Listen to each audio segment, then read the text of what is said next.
Welcome to the official YouTube channel for the Colin Cowherd podcast. Go on, hit the subscribe button. There you go, right down there. If you want to be among the first to hear my weekly takes, NFL, college football, more, right there. I was talking to somebody in the league who I trust about the Chargers, and they said, I'm not sure Bill would tolerate kids in the front office. Like, it just wouldn't work. And that's the way the Spanoses work. Washington's got a lot of money, and they do have weapons, which he's not great at drafting, but they don't have the quarterback. He's got a lot of property in Nantucket. He's not good in the front office. He can't do a Parcells and go down to Miami, hire his coach, and do the drafting. That's not what Bill does. Like, that was Parcells or Jimmy. I thought Jimmy Johnson would always come back and do a front office, because Jimmy was such a great personnel guy. I always felt Jimmy would say, I want a coach. I want a life. Give me $4 or $5 million and I'll run the front office. $6 million. He didn't. You wanted to fish, and I get it. But I can see Belichick just not coaching. Can you? No, because I've envisioned him as like an 83-year-old coaching high school team. I coaching the kickers and the punters. I think I remember being told a long time ago by a guy in college football who was close with Saban. And this was when USC was going through the Clay Helton stuff. It's like, could USC just offer him an amount of money he could never refuse, kind of like Texas tried, but even more? And he's like, he would never come to the West Coast. He's told people, like, he's not, honestly, the Austin, Texas was a little too West Coasty vibe for him. And when I think Bill Belichick, I just think the Eastern Seaboard. His entire career has been spent there.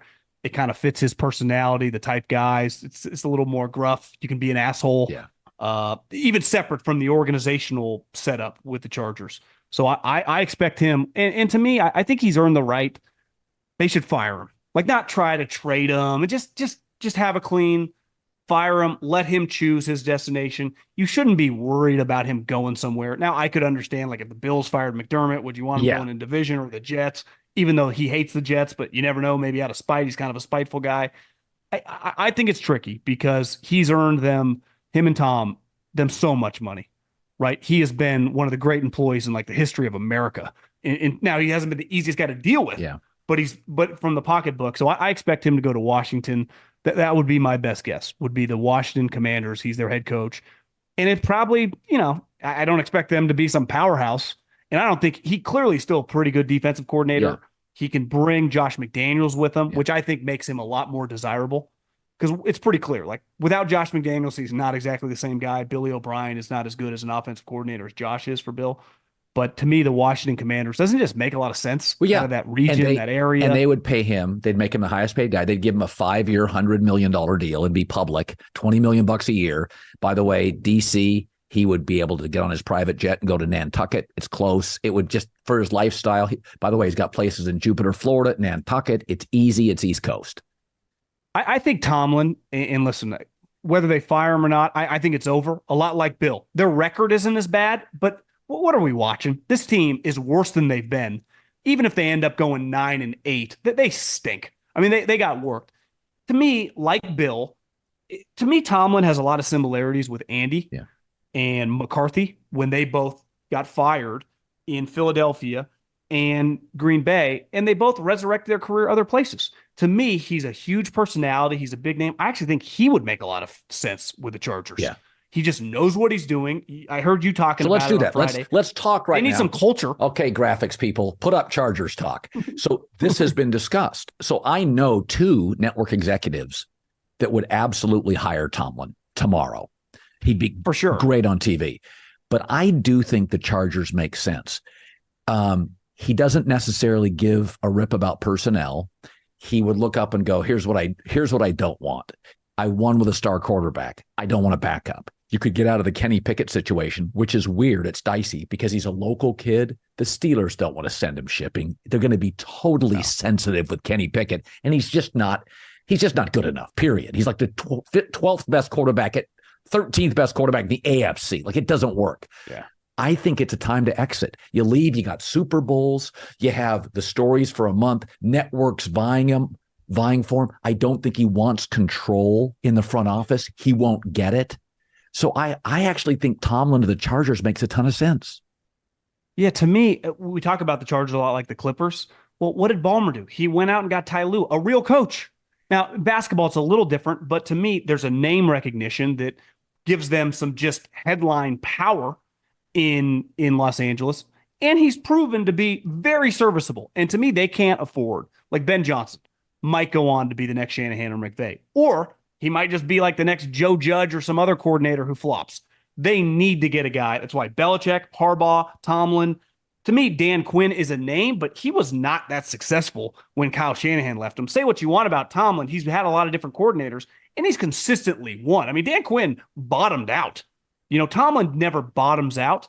And he just, if you ask Andy Reid and Sean Payton, like to me, the number one coach they would not want to go to the Chargers would be Belichick. Right? They probably don't have to worry. And then it would be like Jim Harbaugh, Mike, people that know what they would much rather sign up for some coordinator who's just going to be learning on the job. And that's what the Chargers, I'm not confident that they're going to do any of this because they have consistently shown to hire coordinators who are just cheaper. I don't know how Dean Spanos, who has gone through what he's gone through over the last decade with the three different coaches and what just happened on Thursday night against Mark Davis. Say what you want about Mark Davis. He at least tries to buy people. Josh McDaniels, John Gruden. It hasn't worked. It's blown up in his face. But I give him effort credit. Like he's willing to spend, I don't know, the monopoly money that the league gives him that the Niners and the Cowboys, and the Chiefs are generating on television right now. And to me, that's what Dean Spanos, like this is not money that he just has to earn on his own. He gets handed to it from the league. So just give out, some $20 million contract or whatever Mike Tomlin would cost if he's available, which I kind of expect him to get fired. And get a real coach for the first time since the Marty Schottenheimer era. Yeah. Think about that. That's a long time. Yeah. No, they and I said this the other day, the Chargers need a culture creator. Mike McCoy, Anthony Lynn, Brandon Staley. They're whether it's their persona, their DNA, they're not culture creators. They're capable. They're position coaches, Colin. Yeah. They're position coaches. And so to me, Harbaugh's a culture creator. Belichick is, Tomlin is. Spend money. I mean, did you see what the NFL handed each team this year revenue? Like when it's all said and done at the end of the year? $400 million? $400 million. You're not going to pay a coach 12 and a half? You got to be kidding me. Look at what Peyton has done to that shipwreck in Denver. Just $12.5 million bucks. You pay your quarterback 30. What are we doing here? Like it just, this money is the greatest thing to own in America. Outside of maybe Google or Apple is an NFL team. Just buy a coach. Well, think about it. Your expenses, what's the salary cap? $210 million. So you have $190 million. Your sales guys don't cost that much money. Your West Coast scout, you have $190 million, but that's year after year, right? Of 125, 150. That's a lot. What's Dean Spanos doing with all this money? That's not even counting any other money that they generate. But they are just unwilling to spend it. And you just look at the NFL. Who are all the best coaches? They're all the guys winning. John Harbaugh makes a ton. Andy Reid makes a ton. Kyle Shanahan makes a ton. Right? I mean, that's you get what you college. All the top guys make a ton of money. Like that's just the going rate for a coach. You cannot be at the bottom of the rung and expect to win and then complain about it because they've been spinning their wheels in the same situation from a coaching standpoint. I do think it gets back to kind of their organizational philosophy, a lot of cooks in the kitchen. So they got a lot. This month is a big time for them just to do a little looking in the mirror and like, do we really want to win or we kind of want to do it our way? John Middlekauff, the voice of John Middlekauff, 3 and Out. You see the hat. That's his podcast. It's he is as good a voice on the NFL as there is in this industry. Every Sunday night we chop it up. It's live on YouTube, becomes a podcast. John, as always, we're going to be breaking down some college football games probably next week. It's great seeing you. Good seeing you too, Colin. All right.